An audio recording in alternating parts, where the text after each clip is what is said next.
Good morning. એક સીડી ચડવાની છે.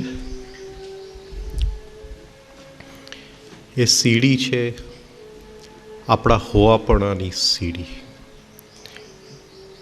જેને ગુરજેફ બીંગ કહે છે. એ સીડીની અંદર જુદા જુદા લેવલ્સ છે, જુદા જુદા પગથિયા છે, અને એ આપણા હોવાપણાનું જે એની ક્ષમતા, જે એની તીવ્રતા, એની ઇન્ટેન્સિટી તરફ એ સીડી લઈ જાય છે આપણને. અત્યારે આપણું હોવાપણું, આપણું બીઈંગ ને આપણે ફીલ કરવા જાય, એની સંવેદના લેવા જાય, તો હાથમાં કંઈ આવતું નથી. કંઈક આધારની જરૂર પડે છે એ સંવેદના લેવા માટે. કોઈ વિચારનો આધાર, કોઈક ભાવનો આધાર, કોઈક આપણા વખાણ કરે તો બીઈંગની સંવેદના આવે. હું છું. આપણને ગુસ્સો આવે તો એક સંવેદના આવે કે હું છું. કોઈક નવો વિચાર અંદર ઉત્પન્ન થાય કે આ મેં વિચાર્યું છે, તો આપણને સંવેદના આવે કે હું છું. પણ કોઈ આધાર વગર, તો કોઈક આધાર વગર જ્યારે સંવેદનાને આપણે ધારણ કરવાની કોશિશ કરીએ છીએ, ત્યારે હાથમાં કંઈ આવતું નથી. તરત જ વિચાર બની જાય છે, કોઈક ભાવ બની જાય છે, કોઈક આધારની જરૂર પડી જાય છે. તો આ સંવેદનાની સીડી ચડવાની છે, આપણે બીઈંગની, હોવાપણાની સીડી ચડવાની છે.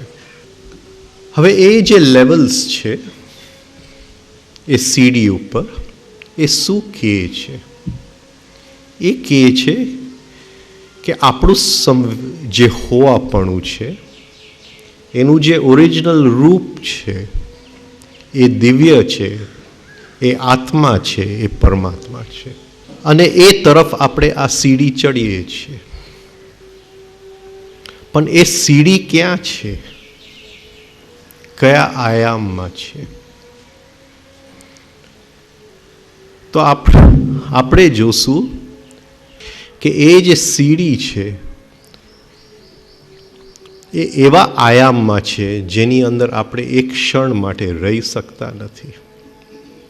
અને એ છે નાવ, જેને આપણે પ્રેઝન્ટ મોમેન્ટ કહીએ છીએ. એ સીડી ચડવા માટે એ પ્રેઝન્ટ મોમેન્ટમાં જરાક સ્થિર થવું પડે છે. પણ જેવું પ્રેઝન્ટ મોમેન્ટમાં સ્થિર થવા જાય છે, ભૂતકાળ ને ભવિષ્યકાળ આપણને ખેંચી જાય છે. સ્થિર થવાતું નથી. આ જે સીડીના એક એક પગથિયા છે એ શું છે? તો એ જે આત્મ છે, એ જે એનું સ્વરૂપ છે, એ કોન્શિયસનેસ છે, જાગૃતિ.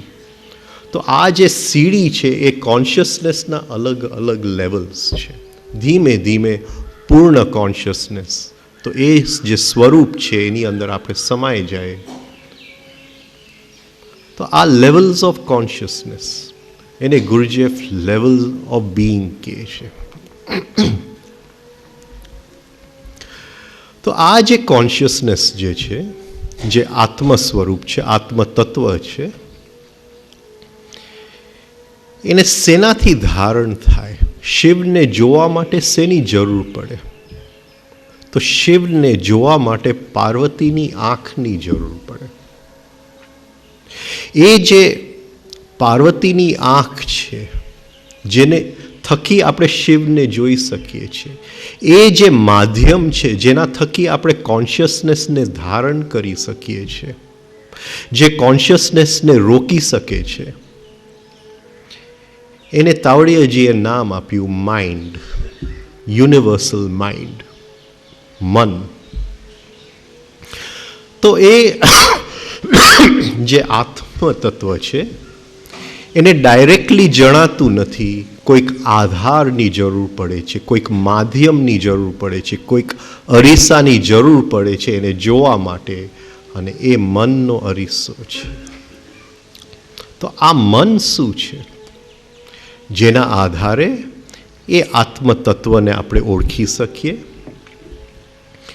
અને એ મન કઈ સબસ્ટન્સથી બનેલું છે, અને એ મન વ્યક્ત થાય છે ત્યારે કઈ રીતે વ્યક્ત થાય છે. તો એ મન જેની ધારણા શક્તિ અત્યારે વિખરાયેલી પડેલી છે, એ ધારણા શક્તિ જો આપણે ફરીથી એકઠી કરી શકીએ તો એની અંદર પરમાત્માનું પ્રતિબિંબ પડે. એ મનને વ્યક્ત થવા માટે, કામ કરવા માટે જે યંત્રની જરૂર પડે છે એ છે બ્રેન અથવા બોડી બ્રેન સિસ્ટમ. મન ઇલેક્ટ્રિસિટી છે. એ ઇલેક્ટ્રિસિટીની અંદર જે જીવ તત્વ છે, જે જીવનનો તત્વ છે, એ આત્મા છે. તો આત્મા જીવનનો તત્વ છે અને એનું વાહક મન છે, અને મન જે યંત્ર દ્વારા કામ કરે છે એ બ્રેન છે. અને બ્રેન 5 ઇન્દ્રિય એટલે બોડીની સાથે જોડાયેલું છે. આ ઇલેક્ટ્રિસિટી જ્યારે બ્રેનની અંદર આવે, જેમ એક ટ્યુબલાઇટ છે, એક લેમ્પ છે, એની અંદર ઇલેક્ટ્રિસિટીની સ્વિચ આપણે ઓન કરીએ, ચાલુ કરીએ તો લેમ્પ પ્રકાશિત થાય છે, પ્રકાશ આવે છે. એવી રીતે એ મનની ઇલેક્ટ્રિસિટી જ્યારે બ્રેન દ્વારા બ્રેનને પ્રકાશિત કરે છે તો 5 ઇન્દ્રિયમાં જે લાઇટ આવે છે એને આપણે અટેન્શન કહીએ છીએ, ધ્યાન. તો ઇલેક્ટ્રિસિટીની અંદર જે જીવન તત્વ, એ કોન્શિયસનેસ, આત્મા, અને એ મન જે ઇલેક્ટ્રિસિટી છે એ બ્રેનને પ્રકાશિત કરે છે, અને બ્રેન એ પ્રકાશ જે આપે છે એ 5 ઇન્દ્રિયને આપે છે, અને એ ઇન્દ્રિય થકી આપણું જીવન ચાલે છે. હવે જે બ્રેન છે અને જે ઇન્દ્રિય છે એ બંનેનો સ્વભાવ અલગ છે. ઇન્દ્રિય હંમેશા પ્રેઝન્ટ મોમેન્ટમાં હોય છે, વર્તમાન ક્ષણની અંદર હોય છે. બ્રેન હંમેશા ભૂતકાળ અને ભવિષ્યકાળમાં હોય છે. અને અહીંથી એક ડિસ્ક્રેપન્સી, પ્રોબ્લેમ ચાલુ થઈ જાય છે, કારણ કે ઇન્દ્રિય અને બ્રેનનું મિલન જ નથી થતું. જેવું ઇન્દ્રિયમાંથી કંઈક આવ્યું, બ્રેન તો ભૂતકાળમાં પડ્યું છે, એટલે એ જે અંદર આવ્યું એને સમજવા માટે એની ઉપર જે પ્રકાશ ફેંકે છે એ ભૂતકાળમાંથી એ પ્રકાશ નીકળી અને એ વસ્તુ ઉપર પડે છે. બ્રેન ભવિષ્યકાળમાં છે, કલ્પનામાં છે. આ સ્મૃતિ અને કલ્પનાની અંદર આ બ્રેન દોડ્યા જ કરે છે, અને આ એનો સ્વભાવ છે. એટલે ઇન્દ્રિયોમાંથી જે અંદર આવે છે એને જે રીતે અંદર આવે છે આપણે એને જોઈ નથી શકતા, પ્રકાશ એ જગ્યાએ નથી પડતું. એ જે અંદર આવે છે એ ભૂતકાળ અથવા ભવિષ્યકાળમાં પ્રકાશ પડે છે. એટલે અંદર જે આવે છે એ આગળ જાતું નથી, ત્યાં અંદર કંઈક રોકે છે અને યાત્રા આગળ ચાલતી નથી. તો આ બ્રેનનો જે સ્વભાવ છે, ભૂતકાળ અને ભવિષ્યકાળમાં જવાનું, એ જ્યાં સુધી બદલાતું નથી ત્યાં સુધી ઇન્દ્રિયમાંથી જે અંદર આવે છે એને આપણે સરખી રીતે એનું અન્ડરસ્ટેન્ડિંગ, એનું રૂપ, એની સમજણ આવતું નથી. હવે જે મન છે એ બ્રેન દ્વારા કામ કરે છે, એ બ્રેનને પ્રકાશિત કરે છે, પણ આ બ્રેનની જે મૂવમેન્ટ છે પેન્ડ્યુલમ લાઈક, ભૂતકાળ અને ભવિષ્યકાળ, એ મન જ્યારે એના થ્રુ કામ કરવા જાય છે ત્યારે મન એ ભૂતકાળ અને ભવિષ્યકાળના મૂવમેન્ટની અંદર, એની ગતિની અંદર ફસાઈ જાય છે અને મનની અંદર કંઈક ચેન્જ આવે છે, રૂપાંતરણ આવે છે, જેને પતંજલિ જેને વૃત્તિ કહે છે, જેને તાવડિયાજી મોડિફિકેશન્સ કહે છે. તો આ બ્રેનનો સ્વભાવ બદલાવો કેમ? મન સાથે કામ કરવું, બ્રેન સાથે કામ કરવું, મનની અંદર વૃત્તિનો નિરોધ કરવો, બ્રેનને ટકાવી રાખવું પ્રેઝન્ટ મોમેન્ટમાં. કઈ રીતે આપણે કામ કરશું? તો એ બ્રેનનો જે સાયન્સ છે એને સમજવું જરૂરી બને છે. તો આ યુગની અંદર આ બ્રેનનો સાયન્સ જે છે એને આપણી સામે ઘણા લોકોએ મૂક્યું છે. ઘણા મેડિકલ સાયન્ટિસ્ટ, સાયકોલોજિસ્ટ એ બ્રેનનો, મનનો સાયન્સ આપણી સામે મૂકેલું છે. પણ એ જે સાયન્સ છે એ આપણને આ સીડીમાં ઉપર નથી લઈ જતો. એ જે સાયન્સ છે એ બ્રેન ભૂતકાળ અને ભવિષ્યકાળમાં જે દોડે છે, તો એ ભૂતકાળમાં જે બ્રેન જોઈએ છે એનાથી આપણે એનો સરખી રીતે ઉપયોગ કેમ કરવો એ આપણને શીખડાવે છે. પણ બ્રેનને વર્તમાનમાં કેમ રાખવું અને મન જે એ બ્રેનના કારણે વૃત્તિઓ બનાવે છે એ વૃત્તિઓને શાંત કરવું અને એ મનની અંદર જે આત્મતત્વ છે એને મન દ્વારા ઓળખવું એ કોઈ કહેતું નથી. તો એની માટે એક જુદું સાયન્સ જોઈએ. લેવું પડે બ્રેનનું જ સાયન્સ. બ્રેનના જે ભાગ છે એ મેડિકલ સાયન્સે તો પાડેલા છે, પણ એનો આ યાત્રા સાથે સંબંધ શું છે? આ જે સીડી ચડવાની યાત્રા છે, આ જે અધ્યાત્મની યાત્રા છે, એની સાથે બ્રેનનો સંબંધ શું છે? મનનું સાયન્સ શું છે? મનનો સંબંધ શું છે? અને મનની અંદર જે કોન્શિયસનેસ, જે આત્મતત્વ છુપાયેલું છે એને કેમ અલગ કરવું? તો એની માટે એક જુદા સાયન્ટિસ્ટની જરૂર પડે, જે આ સાયન્સ પણ સમજે, મેડિકલ સાયન્સ પણ સમજે અને જે આત્મ સ્વરૂપને ઓળખેલા છે. તો આ યુગની અંદર એવા બે સાયન્ટિસ્ટ થઈ ગયા, એક ગુરજેફ અને એક શ્રી તાવરિયાજી, જેને આ સાયન્સ બહુ અદ્ભુત રીતે આપણી સામે મૂકેલું છે. એ સાયન્સને જો આપણે સમજી લઈએ તો આ બ્રેનનો ઉપયોગ કેમ કરવું, બ્રેનની અંદર મન છે એનો ઉપયોગ કેમ કરવું, આપણે સમજી લઈએ અને એ આત્મતત્વને કેમ ઓળખવું, જે આપણું સ્વરૂપ જ છે એ આપણે જાણી લઈએ. તો આ 3 દિવસ માટે જે આપણે ભેગા થયા છે એ એક થોડું તાવડિયાજીના સાયન્સની અંદર આપણે ડૂબકી મારી શકીએ છીએ કે કેમ? સાયન્સ તો બહુ ગહેરું છે અને સાયન્સને સમજવા માટે ભણતરની જરૂર પડે છે. કેમિસ્ટ્રી સમજવા માટે વર્ષો નીકળી જાય છે, ફિઝિક્સ સમજવા માટે વર્ષો નીકળી જાય છે. એટલે 3 દિવસની અંદર બધું તો ન થઈ શકે, અને બધું થઈ શકે કે કેમ એ મોટો પ્રશ્ન છે. કારણ કે તાવડિયાજીએ તો પોતાનો આત્મા સ્વરૂપને ઓળખી લીધેલું અને એને આ સાયન્સ મૂકેલું.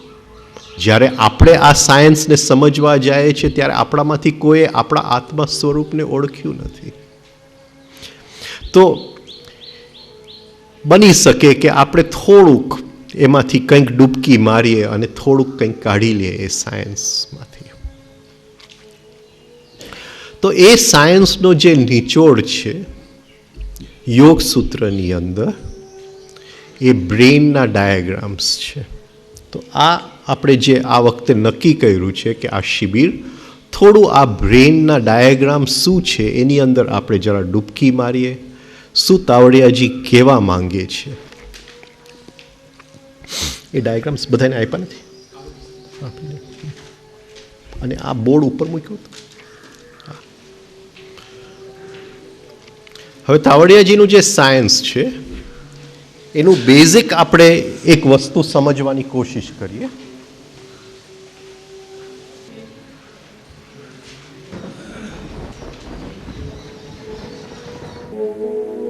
હવે તાવડિયાજી બે શરીરની વાત કરે છે. આ ડાયાગ્રામ્સ જોશો, બે શરીરની વાત કરે છે. ફિઝિકલ બોડી, સ્થૂલ શરીર. હા, કોઈને ઇંગ્લિશ નહીં સમજાતું હોય તો જરા પૂછજો. ઇંગ્લિશ જેને ન સમજાતું હોય કહેજો. ફિઝિકલ બોડી એટલે સ્થૂલ શરીર, એસ્ટ્રલ બોડી એટલે સૂક્ષ્મ શરીર.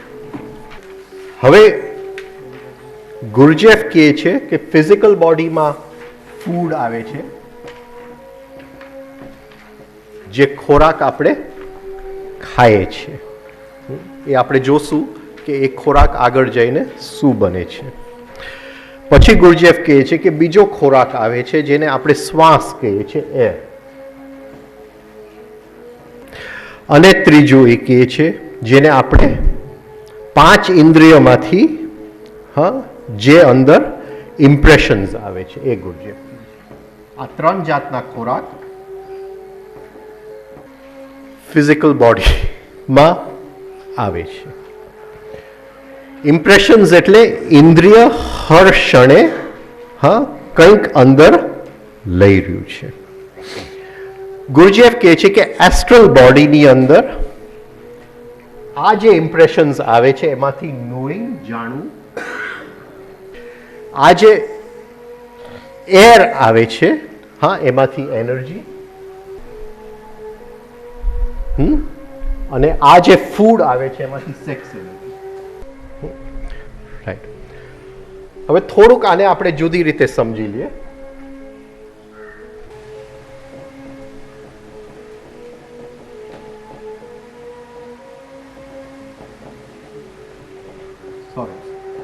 ગુરજેફ કહે છે કે એસ્ટ્રલ બોડીમાં નોઈંગ, ફીલિંગ, સેન્સિંગ.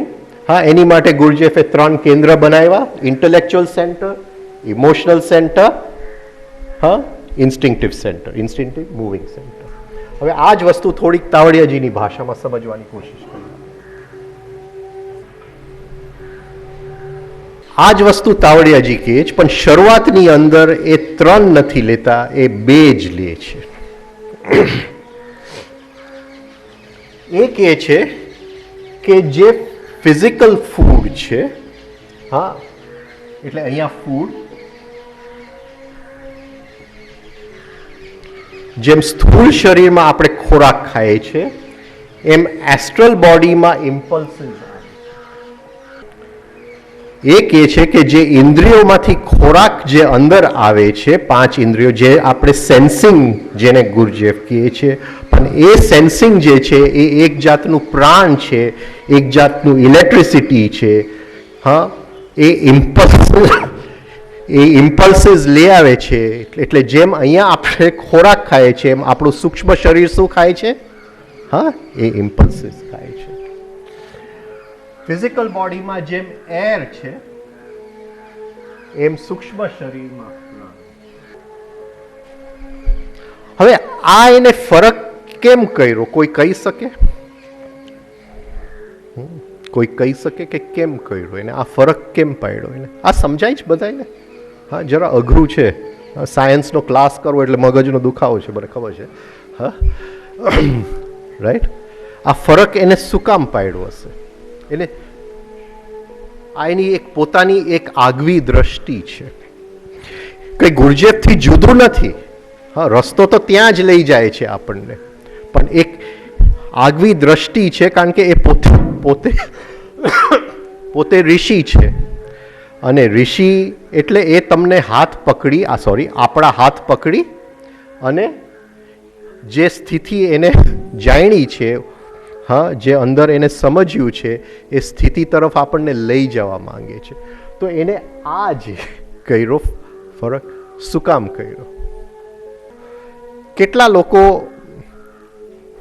ફૂડ ઓક્ટેવથી પરિચિત છે? પરિચિત છે. ફૂડ, ખાવાનું, ખોરાક ખાય છે, પરિચિત છે. કેટલા લોકો? બસ, ઓકે. શું બને છે? ગુરજેફ શું કહે છે કે ફૂડ અંદર જાય છે ત્યારે શું થાય છે? ખાવાનું, આપણે ખોરાક જાય છે અંદર, હા, તો આપણે ચાવીએ છીએ મોઢામાં, અને એ ઘૂંટડો આપણે પેટમાં નાખીએ છીએ. પેટમાંથી આંતરડામાં જાય છે, આંતરડામાંથી લીવરમાં જાય છે, એ બ્લડમાં જાય છે, બ્લડમાંથી બ્રેઇનમાં જાય છે, અને બ્રેઇનમાંથી છેલ્લી વસ્તુ સેક્સ એનર્જી બને છે. રાઈટ? તો ગુરજેફ આવી કંઈક વાત કરે છે, અને એનો પ્રોસેસ ગુરજેફ આપ્યો છે. અને એ પ્રોસેસ શું આપ્યું છે એને? આ ડાયાગ્રામ્સમાં છે, તમે જોશો. હા, એક આખું ફૂડ ઓક્ટેવનો ડાયાગ્રામ છે.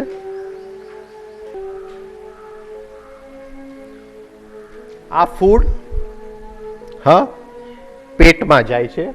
પેટમાં જાય છે, એમાંથી આંતરડા, આંતરડામાંથી લોહી એમાંથી નીકળે છે, અને પહેલી વસ્તુ જે એમાંથી કાઢે છે મેગ્નેટિઝમ. હવે જે ખોરાક છે, ગુરજેફ કહે છે કે આ મેગ્નેટિઝમ નીકળ્યા પછી એ ખોરાક આગળ નથી ચાલી શકતું. એને પચાવવા માટે એક ધક્કાની જરૂર પડે છે. અને એ ધક્કો કયો છે? હા, એ એરનો ધક્કો છે. એટલે આપણે શ્વાસ લઈએ છીએ, આપણે ખોરાક ખાઈએ છીએ, ચાવીએ છીએ, પેટમાં જાય છે. પેટમાંથી એ ક્યાં જાય છે? લીવરની અંદર જાય છે. હા, એ લોહી લીવરની અંદર જાય છે. લીવરમાં જાય એની પહેલાથી મેગ્નેટિઝમ કાઢી. આ મેગ્નેટિઝમનો ઉપયોગ શું આપણે કરીએ છીએ આપણે પછી જોશું. હવે લીવરમાં જાય છે, ત્યાંથી એ ખોરાક હવે આગળ પચી નથી શકતું. એને થોડો ધક્કોની જરૂર પડે છે, થોડી મદદની જરૂર પડે છે. એટલે પ્રકૃતિએ તે વખતે એવી રીતે ગોઠવ્યું કે એ જો મદદ આપણે શ્વાસ દ્વારા આપી દઈએ તો એ ખોરાકમાંથી, હા, મોટર ઇલેક્ટ્રિસિટી, રિફ્લેક્સ ઇલેક્ટ્રિસિટી અને સેક્સ એનર્જી. પણ આ કેની લીધે થયું? શ્વાસ લીધું, હા, એની લીધે આ ખોરાક, આ પ્રકૃતિએ આ રીતે ગોઠવેલું છે. આ પ્રકૃતિનું એક દેન છે મનુષ્યને કે એ ખોરાક ખાય અને એમાંથી સેક્સ એનર્જી બને. આટલું પકડાઈ ગયું બધાને?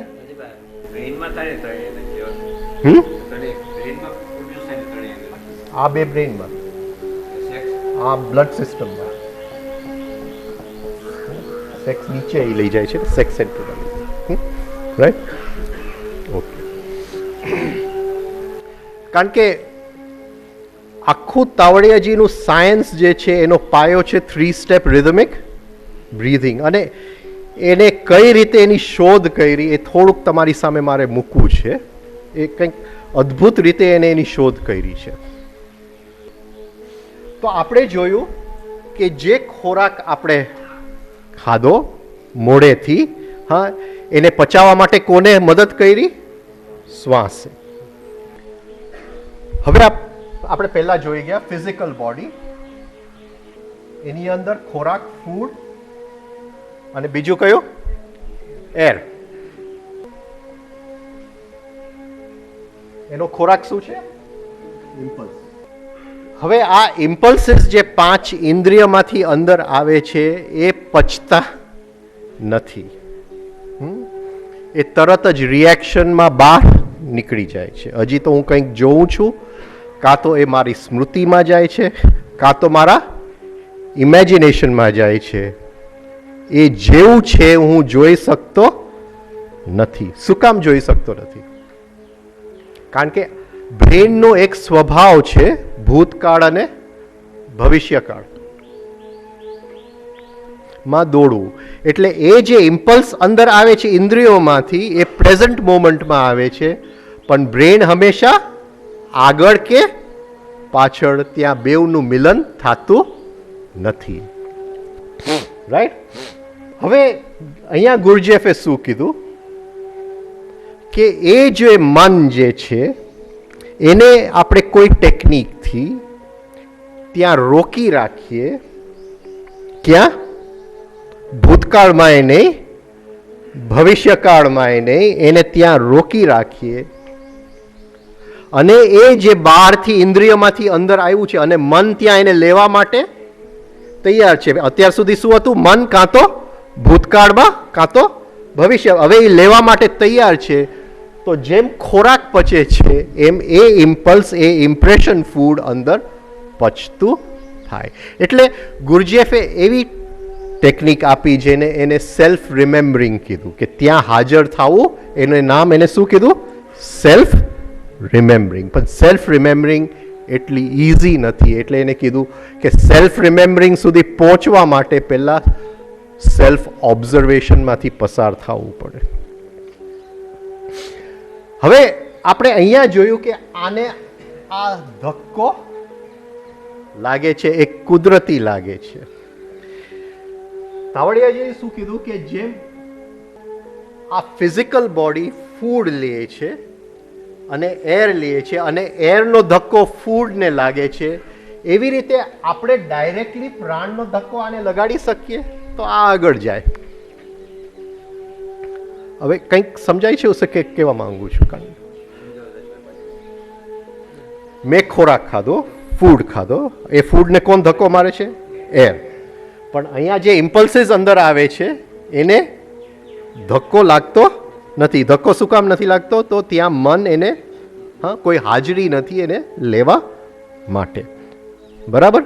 તો ગુરજેફે કીધું કે એ મનને હાજર કરવા માટે શું કરવાનું? Self remembering. રાઈટ? પણ સેલ્ફ રિમેમ્બરિંગ સુધી પહોંચવું જરા અઘરું છે. એટલે તાવડિયાજીએ કીધું કે કંઈક બીજો રસ્તો કોઈક હોઈ શકે. તો એને કીધું કે આ ધક્કો તો અહીંયા લાગે છે, કોનો? એરનો. તો એવી રીતે આને પ્રાણનો ધક્કો લાગી શકે. આને પ્રાણનો ધક્કો લાગી શકે. આ એ પ્રાણ જ છે. આ એ પ્રાણ જ છે. તો એને સોચ્યું કે એવો કોઈ ધક્કો લાગી શકે. અને આ એક એની આગવી શોધ છે. આવું શોધ કોઈએ કર્યું નથી. આ એની બહુ ટોટલ આગવી શોધ છે. એટલે આને કોઈ પણ વિપશ્યના કે કસ્સાની સાથે તમે મિક્સ નહીં કરતા, કારણ કે આ ટોટલ એક નવી શોધ છે. એ ઋષિ હતા. એટલે એને કીધું કે આ પ્રાણને જો આપણે